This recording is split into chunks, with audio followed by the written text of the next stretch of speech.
প্রতি কিছু হক আছে। এবারে ছেলেটা যখন বড় হয়ে গেল, দুনিয়াদারি করতে শিখলো, এবার ওই ছেলের প্রতি মা বাবার হক রয়েছে। তবে ছেলেদের কি হক আর মা বাবার কি হক, এই দুটা বিষয় হলো আলাদা আলাদা, দুটা পয়েন্ট, বিষয় একটাই, পয়েন্ট আলাদা আলাদা। তবে আজকে আমি আপনাদের সামনে আয়াত তেলাওয়াত করেছি যে মা বাবার ছেলের প্রতি কি হক রয়েছে। আশা করছি এখানে যত আমার ভাইরা, নানারা, দাদারা বসে আছেন, কত ভাইয়ের মা বাবা দুনিয়াতে বেঁচে আছেন, কত ভাইয়ের মা বাবা বেঁচে নাই, দুনিয়া থেকে চলে গেছেন। যারা দুনিয়া থেকে চলে গেছেন তারা কি করবেন? মা বাবা তো দুনিয়া থেকে বিদায় হয়ে গেছেন, মা বাবার জন্য কিছু করার কি তাদের রাস্তা আছে? শরীয়ত, আল্লাহ এবং আল্লাহ রসুল কোন রাস্তা, কোন বিধান দিয়েছেন? কারণ বেঁচে থাকতে গেলে আমরা মা বাবার খিদমত করব বা করি, কিন্তু যে মা বাবা মারা গেছেন, দুনিয়া থেকে চলে গেছেন, এবার ওই মাতা পিতার সাথে আমাদেরকে কি করতে হবে? ভাই মুসলমান, এখানে যত লোক বসে আছেন বেশিরভাগ মানুষের বিবাহ হয়ে গেছে নাকি? হানা বলেন একটু। কারণ এই ছোট ছোট ছেলেরা, বাচ্চা ছাড়া বেশিরভাগ মানুষের বিয়ে হয়ে গেছে। আর যত লোকের বিবাহ হয়েছে, একটু লেখা রাখেন, তখন দোয়া করে দিচ্ছি পরে। যত লোক বিবাহ করেছেন, পাড়ায় মানুষের ছেলে মেয়ে সন্তান হয়ে গেছে। হয়েছে না হয়নি? হানা বলে হয়ে গেছে। আচ্ছা আপনারা বলেন তো, যখন একটা স্ত্রী বাড়িতে আসে, আমার হোক, আপনার হোক, দুনিয়ার কোনো মানুষের হোক, সেই স্ত্রীর প্রতি মহব্বত, মায়া, ভালোবাসা থাকে কি থাকে না? জোরে বলেন, থাকে কি থাকে না ভাই? আরে ভাই কথা কেন বলেন না আপনারা? একটু কথা বলবেন। মুখে খানি টেনি থাকে তো পায়ের তলাতে একটু ফেলে দিবেন, তা কথাটা বলবেন আমার সাথে। স্ত্রীর প্রতি মহব্বত, ভালোবাসা আমাদের আছে না নেই? মাশাআল্লাহ। এবারে যখন ওই স্ত্রীর পেট থেকে, কোখ থেকে যখন দুনিয়াতে সন্তান আসে, তো স্ত্রীর থেকেও ওই সন্তানের প্রতি আমাদের মহব্বত, মায়াটা বেশি হয়ে যায়, হয় না? জোরে বলেন, হয় কি হয় না? যখন আমরা বউ বাড়িতে নিয়ে আসি, এবার বউটার যদি আমরা মুখে হাসে না দেখতে পাই, কান্দে, তো মা বাবার পরে আমরা রাগ করি, করি না?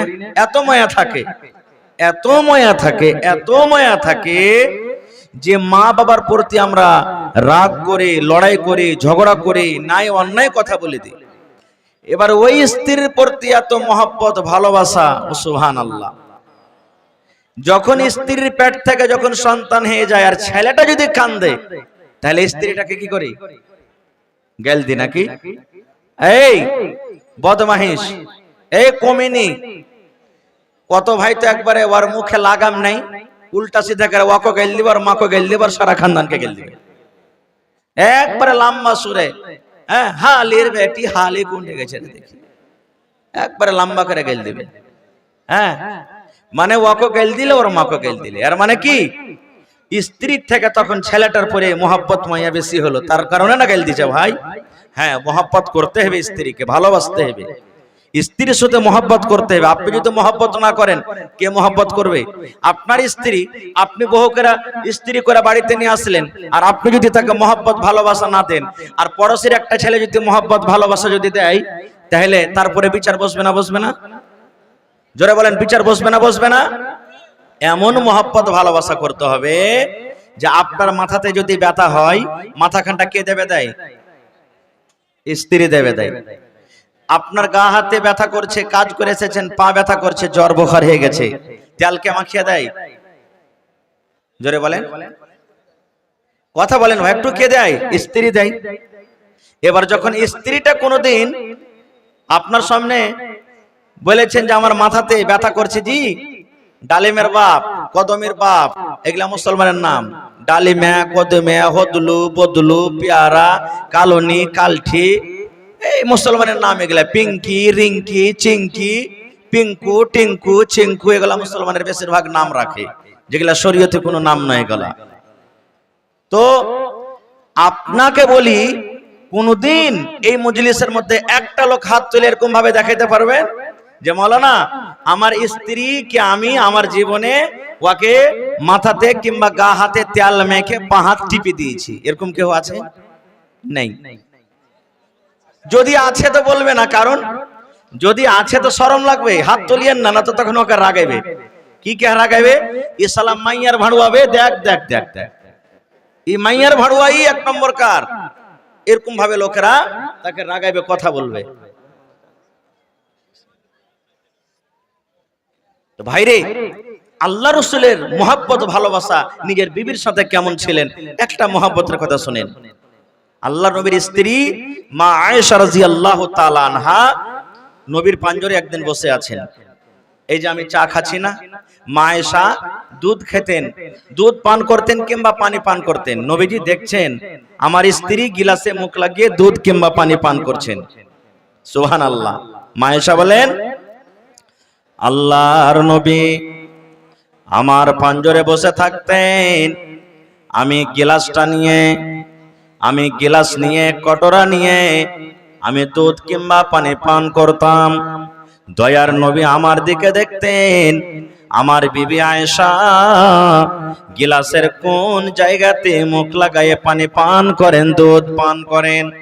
মা আয়েশা বলেন, ওই দুধ পান করতে করতে কিংবা পানি পান করতে করতে যখন আমি ওই কাটোরাকে, ওই গিলাসটাকে আমি রেখে দিতাম, হয়তো কিছু দুধ এখনো আছে, পানি বেঁচে আছে, আল্লাহর নবী ওই গিলাসটাকে নিয়ে নিতেন।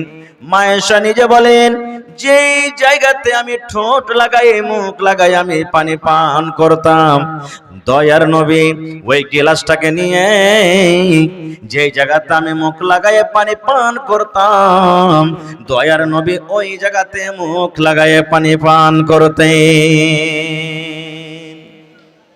দেখেন কতখানি মহব্বত ভালোবাসা। শুধু তা নয়, মা আয়েশা আরো বলেন, আমি গোশত ছিঁড়ে ছিঁড়ে খাই, হাড্ডিকে আমি কামড় দিয়ে দিয়ে দিয়ে খাই। নবী আমার দেখছেন আমার বিবি আয়েশা গোশতের কোন জায়গাতে দাঁত লাগায় কামড় দেয়, গোশতের কোন জায়গাতে কামড় দিয়ে দিয়ে দিয়ে দিয়ে খায়।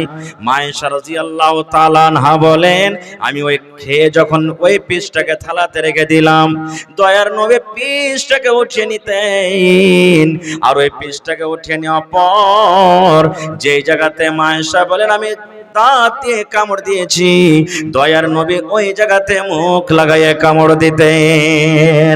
নারে তাকবীর! কেমন মহব্বত ভালোবাসা দেখেন। আর এই জামানার আমার কোনো ভাই ভাত খেতে খেতে যদি খালি থালতে চেটে বেশি হয়ে যায়, আর ওর স্ত্রীর গাটাকে বলে যে হালেমার মারে ভাত কোটা আর পারলাম না, তুই খেয়েলে, তো মা খালারা কি বলবেন, এই বেটি হালেমা ওই ছালি মুরগিটাকে দিয়ে তো ভাত কোটা তোর বাপের দিয়ে ভাত কোটা দিয়ে খালে ভরা, খালে সুতা খাইতে পারবে না, তেলিবে কেনে, পেটে আটে না তো, পুঁটা পড়া কাইঞ্জরা ভাত কে খাবে? আর এই দেখেন নবীর মহব্বত ভালোবাসা দেখেন, আর আমাদের মহব্বত ভালোবাসা দেখেন। সুবহানাল্লাহ। ভাই মুসলমান, মহব্বত ভালোবাসা করতে হবে, কিন্তু বিবি বাড়িতে আছেন, মা বাবাও বাড়িতে আছেন। সুবহানাল্লাহ। এবারে মা বাবার যেটা হক আছে, ওই হকটাকে না দিয়ে বিবির সাথে শুধু মহব্বত ভালোবাসা করবেন, এটা শরীয়ত পছন্দ করে না। একটা ঘটনা বলি আপনাদের সামনে। হযরত ইব্রাহিম আলাইহিস সালাম, হযরত ইব্রাহিম আলাইহিস সালাম বেটা ইসমাইলের বাড়িতে ঘুরতে গেলেন। আমরা যেমন বেটার বাড়িতে ঘুরতে যাই, বেটা হয়তো এই গ্রামে আছে, মা বাপ অন্য গ্রামে আছে, এরকম হয় কি হয় না? তো বেটার বাড়ি ঘুরতে গেলেন, তো যেই টাইমে ঘুরতে গেলেন, বেটার বাড়ি বেড়াইতে গেলেন, ওই টাইমে কিন্তু ইসমাইল নবী বাড়িতে নেই, শিকারি গেছেন, মাঠে কামে কাজে গেছেন। বহু কিন্তু চিনে না যে এটা হলো আমার শ্বশুর। সালাম দিলেন, বাড়িতে ঢুকলেন, বসতে দিলেন। ইব্রাহিম নবী বলছেন, মা তোমার স্বামী ইসমাইল কই? বলছে শিকারিতে গেছেন, মাঠে কাম কাজে গেছেন। কেমন আছো তোমরা? কিভাবে তোমাদের সংসারটা কাটে? তো বহু নাশুকরি করেছেন। নাশুকরি কি জানেন? ভালো জীবনটা কাটে না, কখন খেতে পাচ্ছি কখন পাই না, জামাই লোকের কথা। মহিলারা এত নাশুকরি, এত নাশুকরি, দেখবেন ওরকে নাশুকরিটা দেখবেন, যখন কোনো ভাইয়ের বিয়া লাগবে, আলমারিতে গোদরেজে 3 খান 4 খান 1000-1500 টাকা দামের কাপড় ভরা আছে। আর যখন বিয়া লাগবে 2 দিন আগে বলবে, ডাবলুর বা কি হয়েছে জি, আমারকে হদলার যে বিয়াটা লাগলো, তো কাল কি পিন্ধে যাব বিয়া খেতে? দেখেন 3 খান কাপড় ভরা আছে আলমারিতে, আর বলবে যে কি পিন্ধে যাব। আর ওই নতুন কাপড় পিন্ধে তখন যাবে বিয়েকে দেখাইতে, বহুনুকে দেখাইতে যাবে, অন্য বাড়িতে দেখাইতে যাবে। আর যে বেচারি কষ্ট করে এত রোদে বাতাসে ঠান্ডাতে কষ্ট করে ওকে কাপড় খান কিনে দিলে, আর ওর সামনে এমন ছেঁড়া কাপড় পিন্ধে থাকবে যে মনে হয় 4 হাত দূর থেকে আসতে গেলে কবে হট তুই দূরে থাকিস না আমার পাঙ্গারে, এমন দুর্গন্ধ করবে। তো নাশুকরি করে দিলেন। এবার হযরত ইব্রাহিম আলাইহিস সালাম ওই নিজের বহুকে বলছেন, কিন্তু বহু জানে না এটা হলো আমার শ্বশুর। কে বলছেন? বলছেন আল্লাহর বান্দিরে, তোমার স্বামী ইসমাইল যখন বাড়িতে আসবে, সন্ধ্যাবেলাতে কিংবা যে কোনো টাইমে যখন বাড়িতে ঢুকবে, আমার সালাম তুমি জানিয়ে দিও। আর তোমার স্বামীকে তুমি এলান করে দিও, বলে দিও যে তোমার বাড়ির চৌখাট ভালো নয়, এই তোমার বাড়ির চৌখাট যে আছে চৌখাটটা ঠিকঠাক নাই, কারণ এই চৌখাট তুমি পাল্টা দাও, চৌখাটকে তুমি বদলে দাও।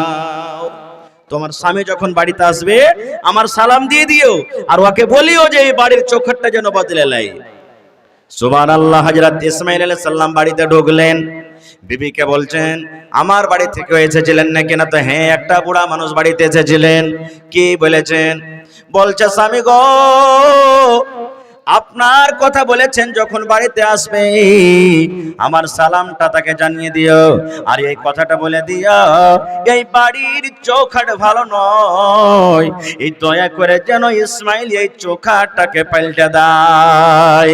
যখন কথাটা বললেন, সুবহানাল্লাহ, হযরত ইসমাইল আলাইহিস সালাম বলছেন, বিবি রে, যে বুড়া লোকটা আমার বাড়িতে এসেছিলেন সে কোনো অন্য মানুষ নয় রে, অন্য কোনো লোক নয়, সেটা হলেন আমার আব্বাজান, সেটা হলেন আমার আব্বাজান, সেটা হলেন আমার আব্বাজান ইব্রাহিম নবী খলিলুল্লাহ, সেটা হলেন আমার আব্বাজান।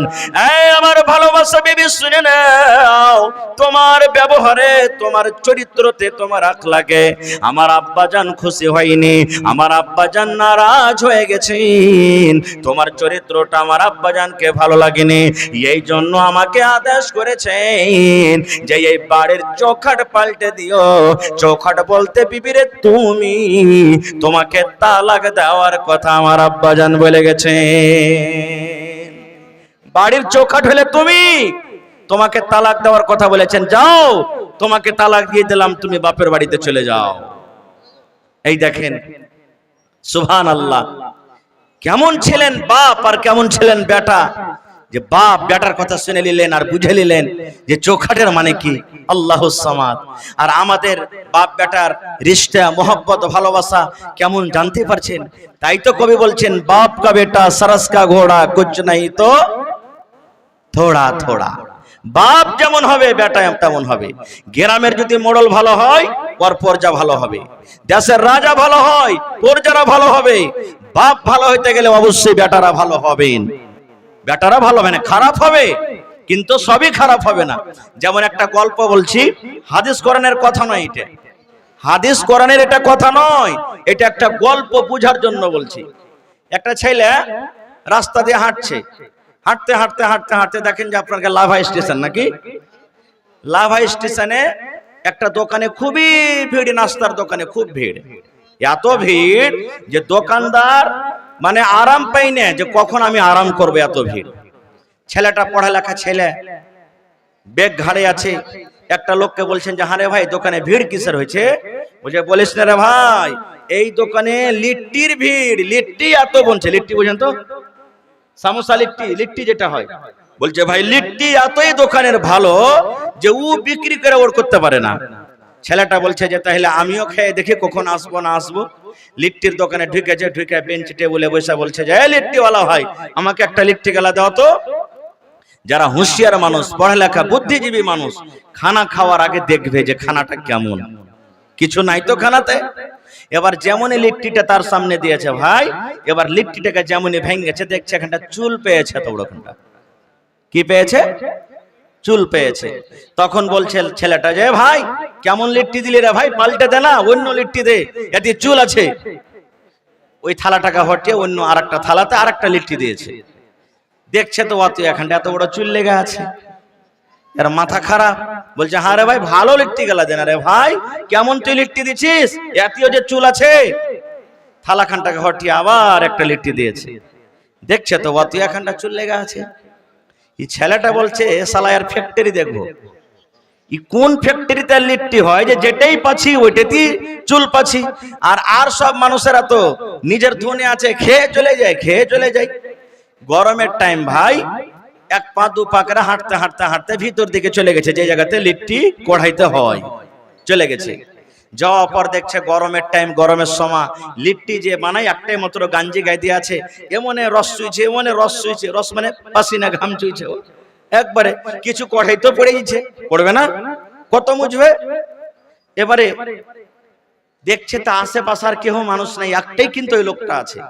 লোকটা যে আছে তো ওর এখানটা হাত কিন্তু ঠোঁটটা, হাত নাই এখান থেকে কাটা, একটা হাত ভালো আছে আর একটা হলো ঠোঁটটা। আচ্ছা আপনারা বলেন তো লিট্টি গোল হয় না লম্বা হয়? তো গোল করতে গেলে দু হাতের দরকার আছে না এক হাতের দরকার আছে? দু হাত লাগবে না লাগবে না? এই ছেলেটা মনে মনে বলছে যে হবে ইয়ার হাত এখানটা কাটা আছে, ঠোঁটটা হয়ে, আর এখানটা হাতে লিট্টি গোল কেমন করে করছে, কিভাবে গোলটা করছে দেখছি কি কেমন ভাবে লিট্টি করছে। আটা সানা আছে ভাই, তেল যখন গরম হয়ে গেছে আপ লিট্টি ছাড়বে, একটুখানি আটা লিয়ে বগলটাকে উঠিয়ে মারছে দেবো না তেল ছাড়ছে, একটুখানি আটা লিয়ে ওপরে বগলটাকে মারছে দেবো না তেল ছাড়ছে।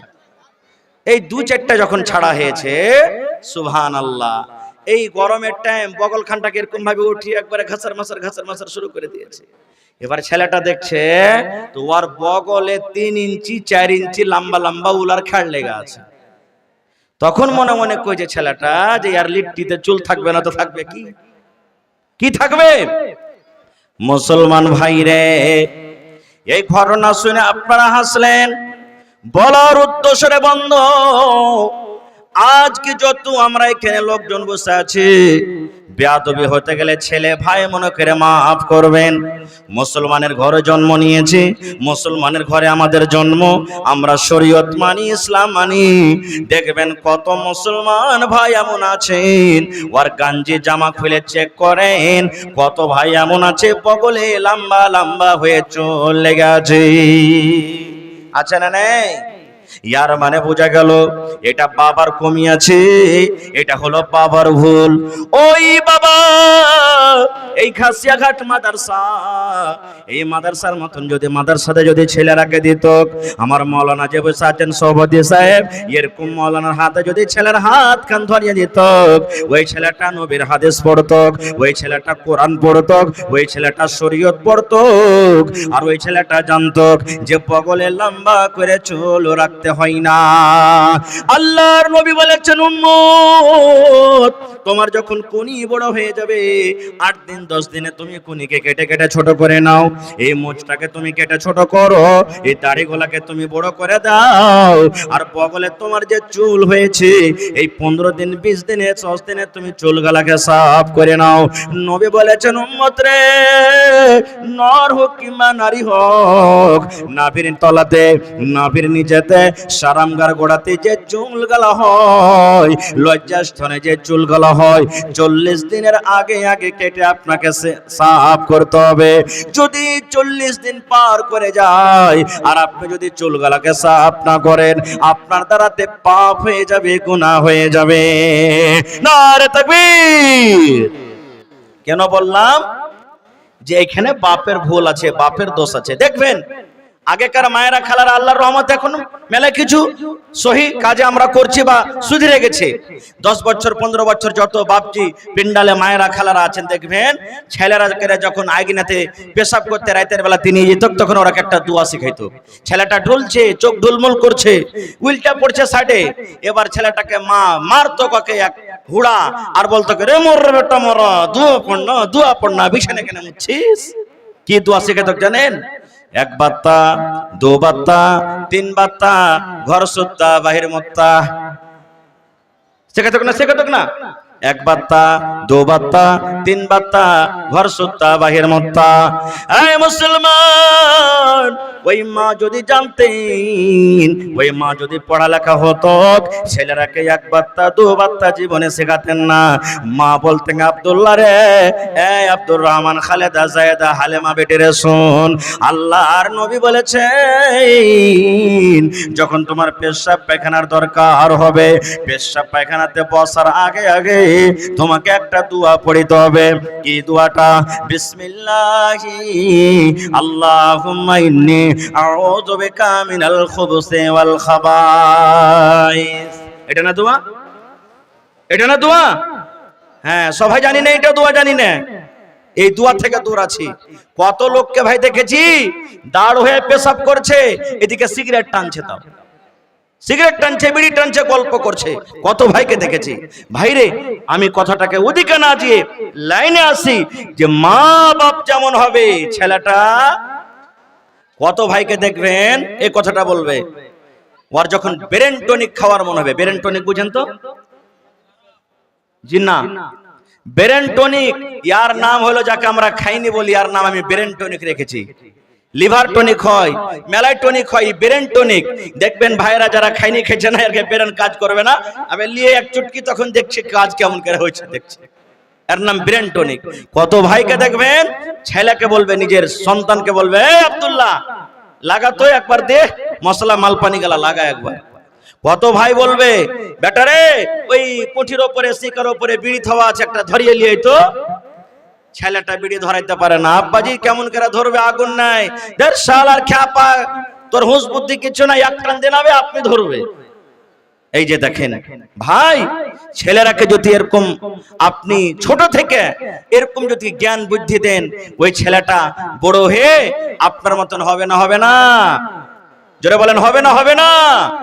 ভাই মুসলমান, আল্লাহ বাচ্চারাকে কোনোদিন ছেলের কথা বলবো রে ভয়। আল্লাহ রাব্বুল আমিন পাক পবিত্র কিতাব কোরআনে বলেন, ওয়া কাযা রাব্বুকা আল্লা তা'বুদু ইল্লা ইয়াহু ওয়া বিল ওয়ালিদাইনি ইহসানা। আল্লাহ রাব্বুল আলামিন ফয়সালা করে দিয়েছেন। কে ফয়সালা করে দিয়েছেন? আরে দুনিয়ার মানুষ, তোমরা এক আল্লাহর পূজা করো, এক আল্লাহর তোমরা ইবাদত করো, এক আল্লাহর বান্দেগি করো। এবার আল্লাহ রাব্বুল আলামিন বলেন, বান্দারে আল্লাহর ইবাদত বান্দেগি করার পর ওয়া বিল ওয়ালিদাইনি ইহসানা, তোমরা মা বাবার সাথে তোমরা ভালো ব্যবহার করো। মা বাবার সাথে ভালো ব্যবহার করো। প্রথমে আল্লাহর ইবাদত, দ্বিতীয় নম্বরে মা বাবার সাথে ভালো ব্যবহার। কখন ভালো ব্যবহার করতে হবে? কখন মা বাবার আপনার ব্যবহার খিদমতের দরকার?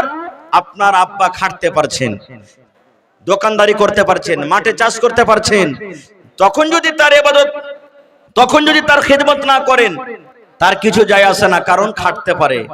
কিন্তু আপনার সাহারা, আপনার দরকার কখন? আপনার আমার আব্বার যখন ওয়াচাল হয়ে যাবে, খাটতে পারবে না, ওর পকেট খরচা আর জুটে না, দোকানে যেতে পারে না, চাষবাস করতে পারে না, তখন দরকার পড়বে। ভাই মুসলমান, আল্লাহ তাআলা সে কথাটা বলেন, ইম্মা ইয়াবলুগান্না ইনদাকাল কিবার আহাদুহুমা আও কিলাহুমা ফালা তাকুল লাহুমা উফফিন ওয়ালা তানহারহুমা। আল্লাহ রাব্বুল আলামিন বলেন, আরে দুনিয়ার মানুষ, মা বাপ তোমার বাড়িতে আছে, মা বাবার মধ্যে যখন দুইজন যখন বয়স্ক হয়ে যাবে, দুইজন যখন বুড়িয়ে যাবে, কিংবা দুজনের মধ্যে যখন একজন বুড়িয়ে যাবে, আল্লাহ রাব্বুল আলামিন বলেন যখন তার সামনে তোমরা কথা বলবে, ধমক দিয়ে তুমি কথা বলিও না, ঝনকা মেরা তুমি কথা বলিও না। কেমন ভাবে কথা বলতে হবে? আল্লাহ রাব্বুল আলামিন বলেন বান্দারে ওয়া কুল্লাহুমা কাওলান কারীমা, নরম করে কথা বলতে হবে। কেমন করে নরম করে কথা বলতে হবে? ধরেন আপনার মা বাড়িতে আছেন, মা কিংবা বাবা যদি বলেন বেটারে ও আব্দুল্লাহ আব্দুর রহমান, লাভার মার্কেট তুই চলে যাবি রে ধন, আমার জন্য দুটা মিষ্টি গলা নিয়ে আসিস রে বেটা, 1 কেজি আপেল নিয়ে আসিস বেটারে, আমার কাপড় ছিঁড়ে গেছে একটা আমার জন্য কাপড় নিয়ে আসবি। যদি আব্বা বলে বেটারি আমার লুঙ্গিটা ছিঁড়ে গেছে রে ধন, আমার জন্য একটা তুই সুন্দর লুঙ্গি নিয়ে আসবে, এই মতো যদি আমার আপনার আব্বাজান কোনো কথা বলেন, আল্লাহ বলেন বান্দারে মা বাবার সাথে তুমি চোখ গরম করে কথা বলিও না, ধমক দিয়ে তুমি কথা বলিও না, পারবো না পারবো না পারবো না এভাবে তুমি বলিও না। তুমি যদি গরিব মানুষ হও, তোমার পকেটে যদি টাকা না থাকে, মাকে আদর করে সুন্দর করে বলো মা গো ও আমার আব্বাজান 2 দিন আপনি থামেন, 3 দিন থামেন, 5 দিন থামেন, আপনার জন্য আমি সুন্দর একটা কাপড় নিয়ে আসবো, আপনার জন্য আমি মিষ্টি নিয়ে আসবো। এইভাবে সুন্দর করে মিষ্টি ভাবে কথা বলতে হবে। আল্লাহ রাব্বুল আলামিন বলেন বান্দারে যেন তোমার কথা শুনে তোমার আব্বার কলিজাতে যেন ধাক্কা না লেগে যায়, যেন তোমার কথাটা শুনে তোমার মায়ের কলিজাতে যেন ধাক্কা না লেগে যায়। এবার আল্লাহ রাব্বুল আলামিন তারপরে বলেন আরে আমার বান্দা তোমার মা বাবা এত বড় নিয়ামত, মা বাবা এত বড় নিয়ামত, মা বাবাকে এত বড় নিয়ামত করে তোমাকে দিয়েছি, সেই মা বাবার জন্য তোমরা দোয়া করবে। কিভাবে দোয়া করবে? রব্বির হামহুমা কামা রাব্বায়ানি সগীরা, পড়েন মনে মনে রব্বির হামহুমা কামা রাব্বায়ানি সগীরা। আয় আল্লাহ তুমি আমার মা বাবার পরে ওরকম রহম করো, দয়া করো যেমন ছোটকালে আমার প্রতি রহম দয়া করেছে। ছোটকালে দয়া করেনি ভাই? রহম করেননি? জোরে বলেন রহম করেছেন না করেননি? রহম করেছেন। কিভাবে রহম করেছেন? ওরে সুবহানাল্লাহ, যখন দুনিয়াতে আমরা এসেছি আমাদের মুখে কথা ছিল না, শুধু কান্না ছাড়া, কান্না ছাড়া কোনো কথা মাকে মা বলে ডাকতে পারতাম না। ও মা ভোক লেগেছে খেতে দাও, মা পায়খানা করেছি কিংবা পায়খানা করব, এই মতো আমরা কথা বলতে পারতাম না। ওরে সুবহানাল্লাহ, আল্লাহ রাব্বুল আমিন মা বাবাকে আমাদের জন্য এত বড় নিয়ামত দান করেছেন রে বন্ধু। আমার মা আপনার মা যখন বাড়িতে কোনো কাম কাজ করতেন, হয়তো গলি ঝাড়ু দিচ্ছেন, রুটি ভরছেন, রান্না বান্না করছেন, আমাকে আপনাকে ঝোলনাতে বিছানাতে শুইয়ে রেখেছেন। এবারে মার কিন্তু টান লাগা আছে, আমার আব্দুল্লাহ খালেদা সায়েদা বিছানায় ঘুমিয়ে আছে, কখন উঠে যাবে কানবে। ওরে সুবহানাল্লাহ, কাজ করতে করতে করে একটু কান্দন দিয়েছি, মা দুনিয়ার সমস্ত কাজকে ছেড়ে আমার আপনার জন্য দৌড়াতে দৌড়াতে এসে হাজির হয়ে গেছেন। মা আমাকে আপনাকে জড়িয়ে কোলে নিয়েছেন, আমার আব্দুল্লাহকে ভোক লেগেছে রে, আমার খালেদা জায়েদাকে ক্ষুধা লেগেছে, মা দুধ পান করালছেন। এ ভাই মুসলমান, তাই আল্লাহর নবীর দরবারে একজন সাহাবী এসে নবীকে প্রশ্ন করলেন, ইয়া রাসূলুল্লাহ, আল্লাহর নবী গো, মা বাবা আমার বাড়িতে আছে গো নবীজি, মা আমার আব্বাই আমার, মা বাবার মধ্যে কার আমার উপরে বেশি হক, আমার উপরে কার বেশি হক, মায়ের হক না আব্বার হক? আল্লাহ নবী বললেন সাহাবী রে, উম্মুকা তোমার মায়ের হক। একজন সাহাবী বলছেন মান হাক্কু বিহুসনি সাহাবাতি, আল্লাহ রাসূল আমার উপরে আমার মার কিংবা বাপ এই দুজনের মধ্যে কার বেশি হক? আল্লাহ রাসূল বললেন উম্মুকা তোমার মায়ের হক। আবার সেই সাহাবী বলছেন ইয়া রাসূলুল্লাহ তারপরে কার হক? নবী আবার বললেন উম্মুকা, তোমার মায়ের হক। আবার সেই সাহাবী প্রশ্ন করলেন ইয়া রাসূলুল্লাহ এইবারে কার হক? আবার নবী বললেন উম্মুকা, তোমার মায়ের হক। এবার চতুর্থ নম্বরে সেই সাহাবী প্রশ্ন করলেন ইয়া রাসূলুল্লাহ এবার কার হক? এবার নবী বললেন সাহাবী রে আবুকা, তোমার আব্বার হক। তাইলে তিনবার মায়ের হক দিয়ে দিলেন, একবার আব্বার হক দিলেন। বন্ধুরা তবে এই কথা আমাদেরকে বুঝতে হবে না যে মার বেশি হক, মায়ের খেদমত করব, মার কথা শুনবো, মার কথা মানবো, কিন্তু আব্বার কথা শুনবো না, আব্বার কথা মানবো না, কারণ আব্বার হলো হক কম। এরকম আমাদেরকে বোঝা নিতে হবে না, কারণ আল্লাহ রাব্বুল আমিন মা বাপ দুজনের খেদমত করার কথা বলেছেন, মা বাবার দুজনের খেদমত করার আদেশ করেছেন। এই জন্য এক নজরে আমাদেরকে দুজনকে দেখতে হবে। ভাই মুসলমান, মার হক এই জন্য বেশি হয়ে গেল। ওরে সুবহানাল্লাহ, দুনিয়াতে আমরা যখন আসি, যেদিন আমি মায়ের পেটে যেদিন গর্ভধারণ করলাম, ওরে সুবহানাল্লাহ, আপনারা জানেন বাড়িতে যারা স্ত্রী আছে, স্ত্রীর কষ্ট আমরা দেখি। মায়ের কষ্ট তেমনই হয়েছে আজকে যেমন আমাদের স্ত্রীর কষ্ট হয় যেদিন সন্তান পেটের ভিতরে আসি। যেমন যেমন দিন যায়, হায়রে মায়ের কষ্ট কিন্তু বেড়ে যায়, বাড়ে কে বাড়ে না। দিন গেল, মাস গেল, মার শরীরটা ভালো ভারী হয়ে যায়, মা বাড়ির কাম কাজ কিন্তু করতে পারে না, মা ভালোভাবে ঝাড়ু দিতে পারে না, মা বাড়িতে কাজ কাম করতে পারেন না, মার কত অসুবিধা হয়। হায়রে মা পেশাব পায়খানা ভালোভাবে করতে পারে না। যখন মায়ের পেটে 4 মাস 5 মাস 6 মাস আমাদের সময় হয়ে যায়, মা সারাদিন কাম কাজ করার পর সন্ধ্যাবেলাতে থালাতে করে মুড়ি নিয়ে, ভাজা নিয়ে, রুটি নিয়ে, ভাত নিয়ে খেতে বেজেছে। আল্লাহ রে আল্লাহ, এরকম টাইমে এরকম সময়তে সারাদিনের না খাওয়া মানুষ খেতে বসেছেন, মায়ের পেটে এমন একটা জোর করে ধাক্কা দিয়ে দিলাম, মায়ের পেটে পা দিয়ে এমন করে জোর করে একটা হোড়া দিয়ে দিলাম। হায়রে আমার দরদিনী মা, মা সারাদিনের কাজ করা মানুষ, না খেয়ে মা চোখ দিয়ে ঝরঝর করে পানি ঝরাতে ঝরাতে মা শুয়ে গেলেন। শুধু তা নয় রে ভাই, যেদিন দুনিয়াতে আমরা এসেছি, হায় মায়ের কষ্ট এমন এক একটা ব্যথা আছে, মা দোয়া করেন আল্লাহ রে মরে যাওয়া ভালো, কিন্তু এরকম আর কষ্ট আমি সহ্য করতে পারি না রব্বুল আলামিন। মায়ের মরণ থাকে একদিকে, মায়ের জীবন থাকে একদিকে। এই মতো অবস্থাতে মা দোয়া করেন মাবুদ তুমি আমাকে যদি মওত করো আমি মরে যাব, দুনিয়া থেকে চলে যাব, কিন্তু আল্লাহ জি আমার সন্তানকে তুমি সহি সালামত রাখো। সুবহানাল্লাহ। এ ভাই মুসলমান, দুনিয়াতে এলাম, হাই মায়ের কষ্ট, মা রক্তে রক্তিত হয়ে গেলেন। এবার আমাকে জ্বর হইল, মায়ের দুধ পান করি, আমাকে জ্বর হইলো, আপনাকে জ্বর হইলো, পায়খানা লেগেছে, ডাক্তার বলছেন এ ছেলের মা তোমার ছেলেকে জ্বর হয়েছে, খবরদার রাতের বেলাতে ঠান্ডা পানি খাবে না, গরম পানি খেয়ে থাকবে। এই ছেলের মা তোমার ছেলেকে পায়খানা ধরে নিয়েছে, তুমি মাছ মাংস খাবে না, ডিম খাবে না, তোমাকে সবজি দিয়ে তরকারি দিয়ে ভাত খেতে হবে। মুসলমান রে, দুনিয়াতে আমি কষ্ট পেয়েছি, আপনি কষ্ট পেয়েছেন, কিন্তু সাথে সাথে আমার মাও কষ্ট পেয়েছেন। মা ছাড়া দরদ হবে নাই রে দুনিয়ায়, মার মতো দরদ কেউ নাই। মা ছাড়া দরদ হবে নাই রে দুনিয়ায়, মার মতো দরদ কেউ নাই। হায়রে আমার দরদিনী আদরিনী মা, দুঃখে সুখে তুমি আমায় দিলে সান্ত্বনা।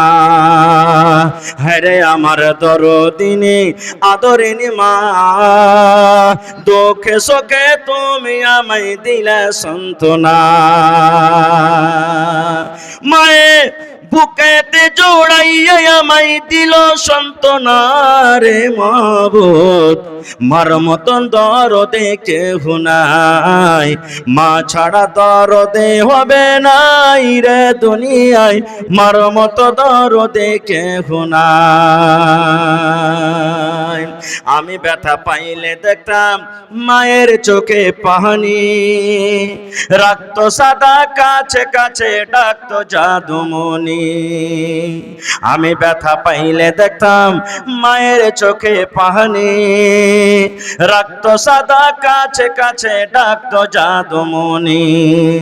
মায়ে আমার জন্য করলো দোয়া আল্লাহর দরগায় রে দুনিয়ায়। মার মতো দরদে কেহ নাই, মা ছাড়া দরদে হবে নাই রে দুনিয়ায়। মার মতো দরদে কেহ নাই।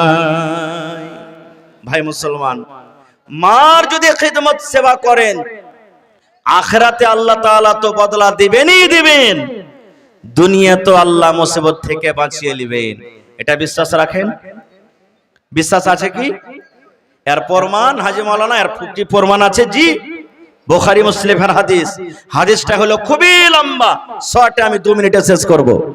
আল্লাহর নবী বলেছেন তিনটা লোক রাস্তা দিয়ে হাঁটছেন, সাফার করছেন। কয়টা লোক ভাই? জোরে বলেন। তিনটা লোক রাস্তা দিয়ে হাঁটছেন। হাঁটতে হাঁটতে হাঁটতে হাঁটতে হঠাৎ করে কোন দিক থেকে ঝড় বৃষ্টি চলে এলো। আশেপাশে বাড়ি গাঁ গ্রাম কিচ্ছু দেখা যায় না। কোথায় লুকাবে? তিনজন দৌড়াতে দৌড়াতে দৌড়াতে একটা পাহাড়ের গর্ত ছিল, চলছে চল এই গর্ততে আমরা ঢুকে যাই, যখন পানি ছুটবে তখন আমরা চলে যাব। মানুষ ফষ্টি করে না, যেখানে ভয় হবে বাঘ, সাপ, বিচ্ছু, শিয়ালের, গুন্ডার, যে রাত হয়ে গেছে তাড়াতাড়ি করে পালাবো, কিন্তু ওই জায়গা তো হয় গাড়ি খারাপ হবে, আর না হইলে ওখানে রাইতে লাগবে, ওখানে রাইতে লাগবে। তিনজন ঢুকলেন কেন? বৃষ্টি থেকে, ঝড় থেকে, তুফান থেকে বাঁচবো বলে। আল্লাহর নবী বলেছেন যেমনই তিনজন গর্তর ভিতরে ঢুকলো, ওরে সুবহানাল্লাহ, পাহাড় থেকে রে বন্ধু একটা পাথর, বড় ধরনের পাথর গড়তে গড়তে গড়তে গড়তে, দেখবেন যেমন বাড়িতে মায়েরা খালারা ভাত রান্না করে হাঁড়ির ওপরে যেমন ঢাকনা দিয়ে দেয়, থালি দিয়ে দেয়, আপনারা কি বলেন? ঝাপনা কি বলেন আপনারা?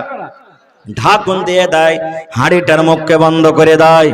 আল্লাহর নবী বলেছেন একটা বড় ধরনের পাহাড় থেকে পাথর গড়তে গড়তে একবারে গর্তর মুখ বন্ধ হয়ে গেল, গর্তর মুখ ঝেঁপে গেল, তারা তিনজন গর্ততে বন্ধ হয়ে গেল। এবার তারা তিনজন বলছেন আল্লাহ জান বাঁচাবো বলে গর্ততে ঢুকলাম, আল্লাহ কি হয়ে গেল, কোন মুসিবত এসে গেল? তিনজনই এক অপরকে বলা বলি করছে, ভাই রে এই পাথরটা দেখো তো হটিয়ে হটাইতে পারে কিনা। তিনজন মিলে পাথরটাকে ধাক্কা দিলেন, যেমনই ধাক্কা দেওয়া সুবহানাল্লাহ, পাথর এক চুল পর্যন্ত তারা হটাইতে পারলো না, পাথর হটে না। তারা বলছে আল্লাহ এই তো কবর হয়ে গেল আমাদের গর্ত, এখানেই মরে যাব, আর বাড়ি যেতে পারবো না, ঘুরে ছেলে মেয়ের আর মুখ দেখতে পারবো না, আল্লাহ এই জায়গাতে আমাদের মত হয়ে যাবে। এইবারে লম্বা ঘটনা ছোট করে বলি, তিনজনের মধ্যে একজন অপরজনকে বলা বলি করছে, হারে ভাই কাহকে যদি ডাকি তো শুনতে পাইবে না, আর বাড়িও আশা করছি ঘুরে যেতে পারবো না, তা আমাদের যদি সাহায্যকারী হন তো একটা হবে, সেটা কে? জোরে বলেন। আল্লাহ হবেন। তো ভাইরে জীবনে কি এরকম আমরা কি কোনো কাজ করেছি যে কাজটা যদি আল্লাহ তাবারক ওয়া তাআলার সামনে রাখি আর বলি মাবুদ এই কাজটা যদি তোমাকে রাজি করার জন্য করে থাকি, তো আজকে এই পাথর হটিয়ে এই মুসিবত থেকে আল্লাহ বাঁচিয়ে নাও, এরকম কি কোনো কাজ করেছি? দেখবেন জীবনে কোনো ভালাই কাজ করবেন, নেকির কাজ করবেন, সুবহানাল্লাহ মন খুশি হবে, মন বড় হবে আপনার। এবারে তিনজনের মধ্যে একজন বলতে লাগলেন, ভাইরে আমার জীবনে কিন্তু একটা আমি আমল করেছি, একটা নেকির কাজ করেছি। বলছে কি কাজ? বলছে ভাই রে খানা কাজ করেছি রে ভাই। বলছে কি কাজ? বলছে ভাই রে আমার বাড়িতে আমার আব্বা জান ছিলেন, মা ছিলেন, বাপ ছিলেন দুইজন, কিন্তু তারা বুড়া মানুষ হয়েছিলেন, বয়স্ক হয়ে গেছিলেন। এবার আমার বাড়িতে কিছু বকরি ছিল, ওই বকরি আমি চড়াইতে যাইতাম। এবার সন্ধ্যাবেলাতে যেমনই বাড়ি আসতাম বকরির আমি দুধ দহন করতাম। দুধ দহন করে সর্বপ্রথম আমার মাকে আব্বাকে আমি পান করাতাম, এবারে তারপরে আমার ছেলে মেয়েরাকে আমি দিতাম। এটা আমার আমল, যে প্রথমে দুধ দহন করে কাকে দিতাম? জোরে বলেন। মা বাপকে, তারপরে ছেলে মেয়েকে দিতাম। একদিনকার ঘটনা, আমি অনেক দূর বকরি চড়াইতে চলে গেলাম। আস্তে আস্তে রাত হয়ে গেল। যেমনই আমি বাড়িতে ঢুকলাম, দেখছি আমার মা বাপ দুজনও কিন্তু ঘুমিয়ে গেছেন। দুজনই ঘুমিয়ে গেছেন, মা বাবা দুজনই ঘুমিয়ে গেছেন। এবার আমি দুধ দহন করলাম, পেয়ালাতে আমি দুধ নিয়ে বাড়িতে ঢুকলাম। আমার ছেলেরা মেয়েরা পায়ের গোড়াতে গোড়াতে পাঞ্জরে হাঁটে আর বলে, আব্বা দুধ দাও, আব্বা দুধ দাও। আমি তখন বললাম, বেটা রে, যতক্ষণ পর্যন্ত আমার মা বাপকে আমি দুধ না দিব, যতক্ষণ পর্যন্ত আমার মা বাপ দুধ না পান করবে, ততক্ষণ পর্যন্ত আমি তোদেরকে দেব না। এই বলে আমি পেয়ালা নিয়ে দাঁড় হয়ে গেলাম। মায়ের সিথানে আমি দাঁড় হয়ে গেলাম, মায়ের ঘরের দুয়ারে আমি দাঁড় হয়ে গেলাম। আমার ছেলেরা দুধ চাইতে চাইতে তারা ঘুমিয়ে গেল। এই মুসলমান, কতক্ষণ দাঁড়িয়ে থাকলেন? 1 ঘন্টা নয় রে, 2 ঘন্টা নয়। ওরে সুবহানাল্লাহ, যখন মুয়াজ্জিন সাহেব ফজরের টাইমে আসসালাতু খায়রুম মিনান নাওম, ঠিক ফজরের টাইমে আজানের সময়তে মা বাবার ঘুম ভেঙে গেছে। এবারে দেখছে দুয়ারে মাথার উপরে সিদ্ধানে কে যেন দাঁড়িয়ে আছে। মা জিজ্ঞাসা করলেন, বেটা কেন দাঁড়িয়ে আছিস? বলছে, মা গে, আজকে আমি অনেক দূর বকরি চড়াইতে চলে গেছিলাম গে মা, আসতে আমার দেরি হয়ে গেছে। বাড়ি এসে দেখছি তোমরা দুজন ঘুমিয়ে গেছো। এবার আমি ওই দুধ হাতে করে, পেয়ালাটা হাতে করে মা আমি দাঁড় হয়ে আছি।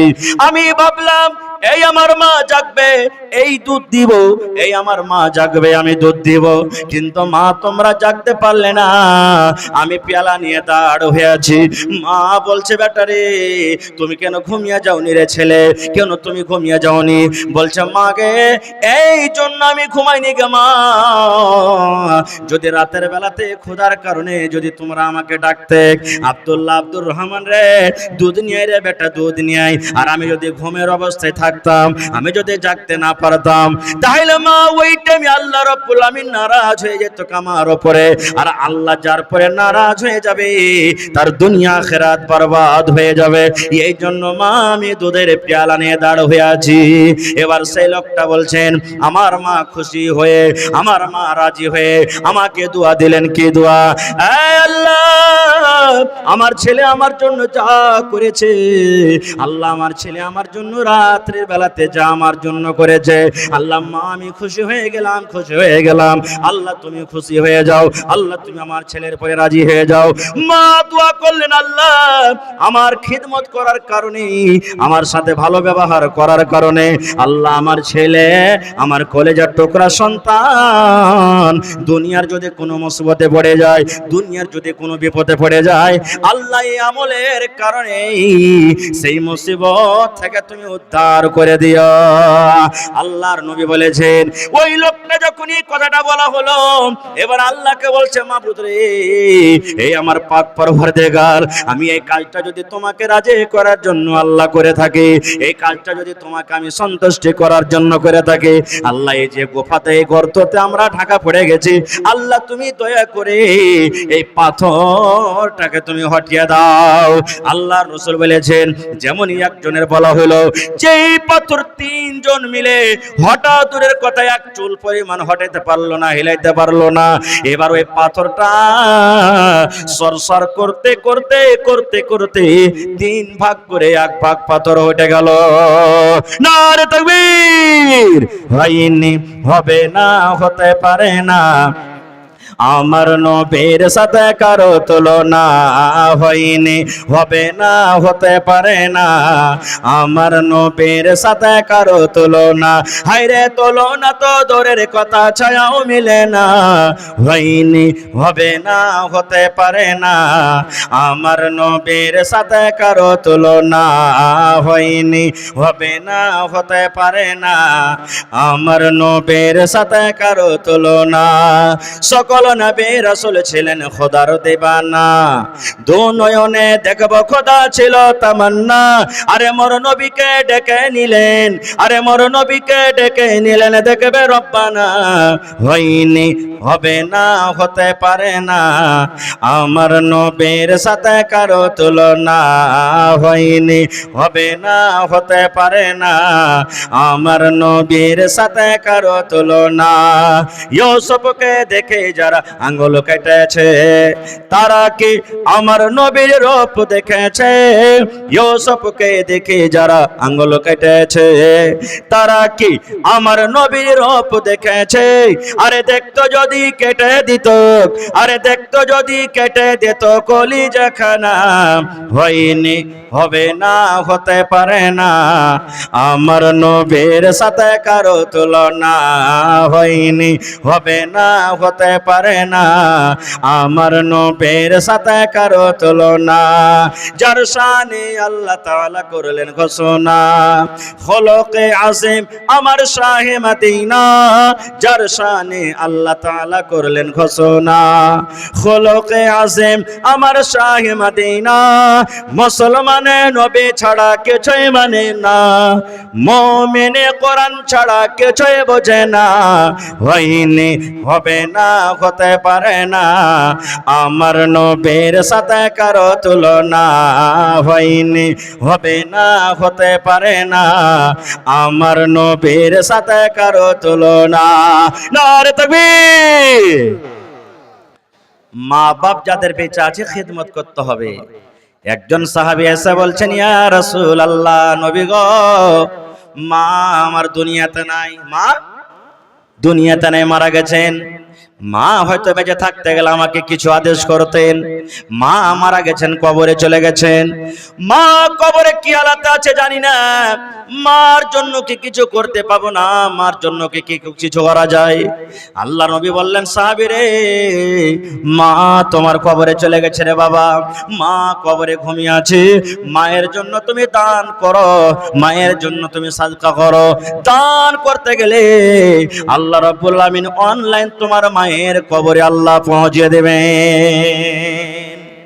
একটা হাদিস আছে, ইজা মাতাল ইনসান, মানুষ যখন মরে যায় সমস্ত আমল তার বন্ধ হয়ে যায়, তিনটা আমল ছাড়া। তার মধ্যে একটা আমল হলো, দয়ার রাসূল বলেছেন, তোমার মা বাবার জন্য তুমি দোয়া করো, দান করো, আল্লাহ তাআলা তোমার এই দান কিংবা দোয়াটাকে কবরে পৌঁছে দিবে। ভাই আমার, তবে আমাদের মা বাবার প্রতি মহব্বত ভালোবাসা আছে না নাই ভাই? জোরে বলেন, মার প্রতি মহব্বত ভালোবাসা আছে না নেই? আছে। ভাইরে, আজকে দেখি কতটুক মা বাবার প্রতি মহব্বত ভালোবাসা আছে। আজকে একটু পরীক্ষা করব আমি। এই ঘাসিয়াঘাট অঞ্চল, ঘাসিয়াঘাট গ্রামের, ঘাসিয়াঘাট এলাকার ভাইয়েরকে একটু পরীক্ষা করব যে সত্য মা বাপকে ভালোবাসেন কি বাসেন না। বেশি আমি আপনাদের কাছে চাহাবো না। কয় পারা কোরআন আছে ভাই? জোরে বলেন। 30 পারা কোরআন। এক পারার বদলাতে মাত্র 1 টাকার 1000। ইচ্ছা করলে একটা লোকে 30,000 টাকা দিয়ে দিতে পারে, না হইলে 10,000 করে 3 জন, না হইলে 5,000 করে 6 জন, না হইলে 15,000 টাকা করে 2 জন। আর যদি না পারেন তো 2,000 টাকা করে 15 জন। এটাও না পারেন তাহলে ভাই 1000 করে 30 জন। এটাও যদি না পারেন তাহলে 500 টাকা করে টাকা 60 জন। দেখি কোন আল্লাহর বান্দা আছেন 1000, 2000, 500, এক পারা করে কোরআনের দাম মাত্র 30 পারা কোরআনের দাম আপনাদের কাছে চেয়েছি। কমিটির লোককে বলবো মা খালারকে পিন্ডালের চাদর দিয়ে পাঠিয়ে দেন। মায়েরাকে বলবো, খালারাকে বলবো, এই আমার মা খালা দাদি নানিরা চাদর ভর্তি করে আপনারা দান দিয়ে পাঠান। কারণ এই দানটা আপনার আল্লাহ তাবারাক ওয়া তাআলা সাদকায়ে জারিয়া হিসাবে আল্লাহ কবুল করবেন। গলার হার, নাকের নাকমণি, হাতের পায়ের গহনা যা আছে খুলে খুলে খুলে এই জালসাতে দিয়ে পাঠান। আপনারা অন্তর থেকে আপনাদের জন্য দোয়া করে দিব। এই দেখেন, সর্বপ্রথম এক পারা কোরআনের দাম একজন আমার কোন ভাই কিনা, এটা কে দিয়েছেন? বেনামিতে 1000। আর আরো একজন ভাই আমার 1000 2 পারা কোরআনের দাম হয়ে গেল। এটা গাইছেন ভাই, মাশাআল্লাহ। এই দেখেন আরো একজন 8 পারা দাম দিয়েছে, 2.5 পারা হয়ে গেল, মাশাআল্লাহ। আরো একজন ভাই আমার দিয়ে দিলেন 8 পারা, 3 পারা হয়ে গেল। ভাই রে, তাহলে 30 পারা কোরআনে 3 পারা হয়ে গেল। ভাই বাঁচলো কত? 27 পারা, 27 পারা। দেখি কোরআনের প্রতি মহব্বত ভালোবাসা কার আছে। মাশাআল্লাহ। কি নাম? আমিজুল হক। এই দেখেন আমার নানা জান সালাম করে নিয়ে আসেন। মাশাআল্লাহ, এক পারা কোরআনের দাম 1000 টাকা দিয়ে দিলেন, 4 পারা হয়ে গেল। মাশাআল্লাহ, জাযাকাল্লাহ। এদিকে আসেন ভাই, এদিকে আসেন, সামনে আসেন, সালাম করে নেব। মাশাআল্লাহ, জাযাকাল্লাহ। রব্বানা যালামনা আনফুসানা ওয়া ইল্লাম তাগফির লানা ওয়া তারহামনা লানাকুনান্না মিনাল খাসিরিন। মাশাআল্লাহ, আমার নানা জান আব্দুল হামিদ, হাবিবুর রহমান মামু, আর মামুর নাম হাবিবুর রহমান। তো মামু 200 টাকা দিলে আধ পারা কোরআনের দাম হইতো। মামু 500 টাকা পুরিয়ে দেন মামু। হাবিবুর রহমান সাহেব 4 পারা হয়ে গেছে। মাশাআল্লাহ। এই দেখেন আমার ভাই, কি নাম?